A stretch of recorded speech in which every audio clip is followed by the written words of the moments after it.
Assalamualaikum warahmatullahi wabarakatuh. Selamat datang kembali di pembelajaran kita secara online. Semoga kalian semua diberikan kesehatan dan perlindungan oleh Allah Subhanahu wa taala. Amin ya rabbal alamin. Hari ini materi kita di kelas 8 sudah bab 3 ya. Seni tari. Semoga kalian tetap semangat dan antusias dalam mengikuti pembelajaran berikut ini.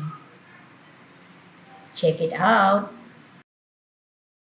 Oke, peta konsep kita kali ini dalam materi seni tari.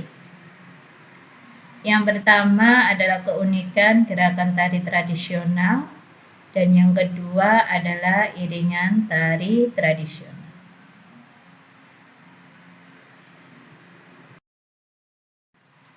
Pembahasan kita yang pertama adalah keunikan gerak pada tari tradisional. Apa itu keunikan? Keunikan adalah ciri khas sesuatu yang belum, bahkan yang tidak diketahui dan dipunyai oleh seseorang ataupun daerah sebelumnya. Keunikan juga merupakan suatu hal yang baru bisa jadi setelah adanya modifikasi. Keunikan gerak pada tari bisa dilihat dari yang pertama adalah ragam gerak. Ragam gerak merupakan kumpulan dari beberapa motif gerak. Yang kedua, motif gerak. Motif gerak sendiri bisa dilihat dari gerakan tangan, gerakan kaki, gerakan kepala, dan anggota tubuh lainnya. Lihat pada contoh gambar yang pertama, itu tari dari Bali ya. Ada keunikannya tersendiri. Yang kedua, tari berasal dari Jawa Barat. Kedua, daerah tersebut mempunyai ciri khas atau keunikan masing-masing. Keunikan gerak tari tradisional. Lihat contoh gambar di bawah ini ya, tari dari Papua. Pada keunikan gerak kaki seperti tari yang berasal dari Papua, kaki bergerak secara ritmis dan dinamis. Kemudian yang kedua, tari berasal dari Sulawesi Selatan seperti Pagelo, memiliki ciri gerak dengan kaki yang tertahan pada lantai. Lihat contoh gambarnya di atas. Kemudian yang ketiga, tari kecak dari Bali. Keunikan yang bisa kita lihat adalah gerak pada mata dapat dijumpai pada tari Bali dengan gerakan bola mata ke kanan ke kiri secara cepat. Ekspresi tari ini terwakili pada gerakan mata tersebut. Keunikan selanjutnya bisa kita lihat dari contoh gambar berikut ini, yaitu tari gending Sriwijaya dari Sumatera Selatan. Keunikan motif gerak pada jari-jari tangan dapat kita jumpai pada tari gending Sriwijaya. Lentikan jari-jari tangan merupakan kekuatan tarian tersebut. Yang kelima adalah tari Minang. Pada tari Minang juga dapat dijumpai pada gerakan tangan yang kuat, terkadang mengalun tetapi terkadang patah-patah. Motif gerak Minang banyak dipengaruhi oleh motif gerak pencak silat. Keunikan gerak pada tari tradisional selanjutnya adalah gerak pada tangan dapat kita jumpai atau kita temukan pada tari Jawa, gaya Surakarta maupun Yogyakarta. Bentuk jari-jari tangan mencirikan karakter tari, misalnya karakter gagah ataupun halus. Contoh pada gambar ya, itu merupakan tari bedaya dari Surakarta. Keunikan gerak tangan selanjutnya bisa kita jumpai pada tarian Dayak melalui bulu-bulu burung enggang yang diselipkan pada jari-jari tangan mereka. Lihat gambarnya, merupakan tari leleng khas Dayak yang berasal dari Kalimantan. Keunikan gerak pada tari tradisional bisa kita jumpai pada ragam meniti batang pada tari Melayu. Misalnya ada koordinasi antara motif gerak kaki, tangan, dan juga badan. Contoh pada gambar di atas, adanya koordinasi antara motif gerak kaki, tangan, dan juga badan bisa kita jumpai pada tari Zapin Melayu dan tari Sekapur Sirih Melayu. Perhatikan gambar-gambar di atas ya. Setiap tari tradisional memiliki keunikan ragam gerak yang menjadi ciri khas tarian.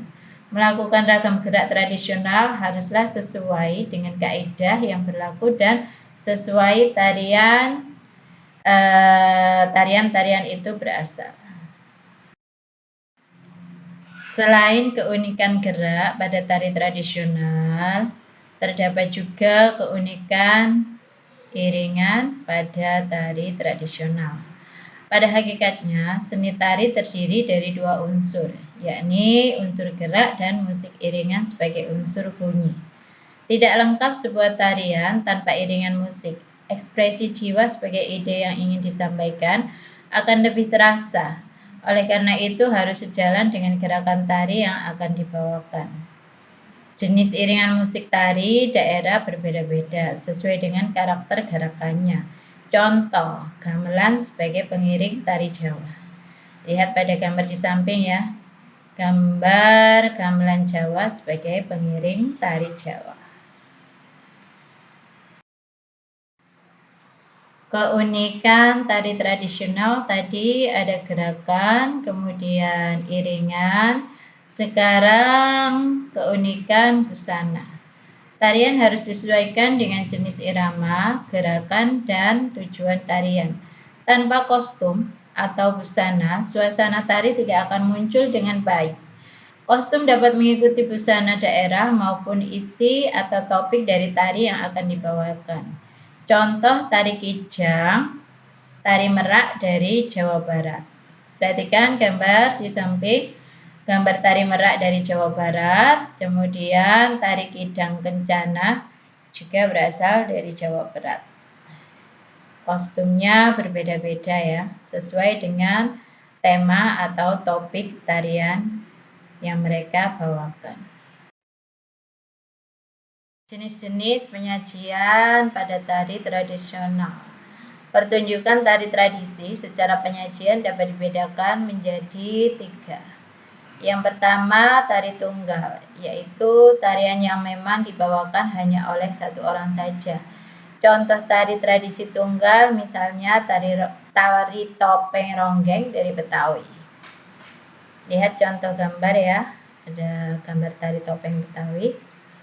Yang kedua, tari berpasangan, yaitu tarian yang dilakukan oleh 2 orang. Prinsipnya, adanya gerakan saling mengisi, adanya gerakan saling interaksi, merupakan kesatuan utuh yang tidak dapat dipisahkan dalam penyajian. Contoh tari tradisi berpasangan seperti tari payung dari Sumatera Barat yang diciptakan oleh Huria Adam. Perhatikan gambar di samping, itu merupakan gambar tari payung. Pertunjukan pada tari tradisi secara penyajiannya. Yang ketiga adalah tari berkelompok. Tarian yang dilakukan oleh laki-laki, perempuan, atau campuran antara laki-laki dengan perempuan. Tarian berkelompok ini sering dijumpai pada panggung-panggung pertunjukan. Contoh tari berkelompok misalnya tari Centil Manis dari Betawi, Burung Enggang dari Kalimantan, Tifa dan tari Yosim Pancer dari Papua, dan tari Belibis dari Bali. Lihat ya pada gambar, contoh gambar di samping ada Centil Manis dari Betawi, kemudian tari Belibis dari Bali. Drama tari merupakan bentuk penyajian tari yang memiliki desain dramatik. Ada 2 desain dramatik, yaitu kerucut tunggal. Desain kerucut tunggal artinya dalam satu pertunjukan tari hanya ada titik klimaks kemudian menurun. Yang kedua, kerucut ganda. Pada desain kerucut ganda, pada pertunjukan terdapat beberapa klimaks sebelum akhirnya menurun. Contoh paling terkenal adalah cerita Mata Ati yang bersumber pada gerak tari gaya Mangkunegaran. Drama tari ini merupakan bentuk tradisi yang bersumber pada tari tradisi Jawa Tengah. Pada peragaan drama tari, selain menguasai secara aspek gerak, juga aspek ekspresi. Untuk mendukung cerita harus mampu menerjemahkan naskah menjadi gerak tari. Kemampuan menyanyi juga diperlukan untuk tokoh-tokoh tertentu, karena dialog biasanya dilakukan dengan cara bernyanyi. Jika pementasan drama lebih menekankan pada aspek dialog dan juga monolog, maka pada drama tari aspek penting adalah bahasa gerak. Penari harus mampu menyampaikan makna melalui gerak tari dan ekspresi. Tari bertema dapat dijumpai hampir di semua jenis penyajian tari, baik tari tunggal, tari berpasangan, tari berkelompok, maupun tari bercerita. Tema pada tari merupakan ide yang kemudian diwujudkan dalam bentuk judul tari dan pada akhirnya diekspresikan melalui gerak. Penyajian tari tradisi baik dalam bentuk tunggal, berpasangan, berkelompok maupun drama tari memerlukan unsur pendukung tari, antara lain tata rias dan tata busana.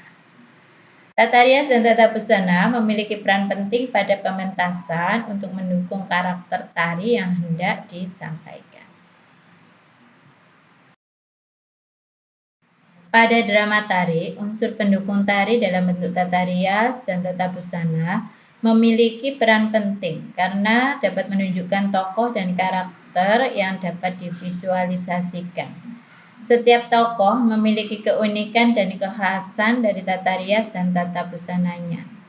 Tari-tarian di Indonesia memiliki kekayaan, keunikan tata rias dan tata busana karena setiap daerah memiliki ciri khas masing-masing. Berdasarkan tata rias dan tata busana seseorang dapat menebak dari mana tarian itu berasal.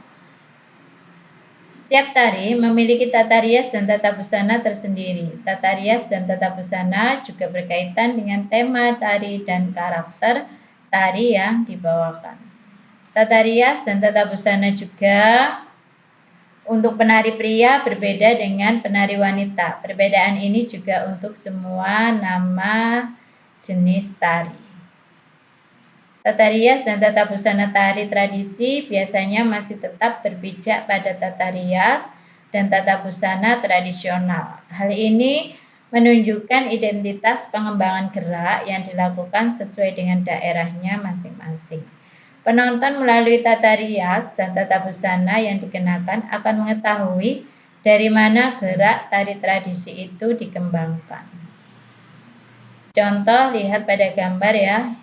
Yang pertama ada tari Lambangsi. Perhatikan tata rias dan tata busananya.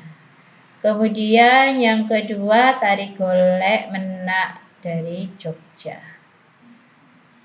Tata rias dan busananya berbeda dari tari Lambangsi. Terima kasih atas perhatiannya. Semoga dengan adanya penjelasan tadi, ilmu kalian semakin bertambah, kalian semakin tahu, semakin paham mengenai keunikan gerakan tari tradisional. Kelemahan terbesarmu adalah ketika kamu menyerah, dan kehebatan terbesarmu adalah ketika kamu mencoba sekali lagi. Semoga tetap semangat. Sampai jumpa. Assalamualaikum warahmatullahi wabarakatuh.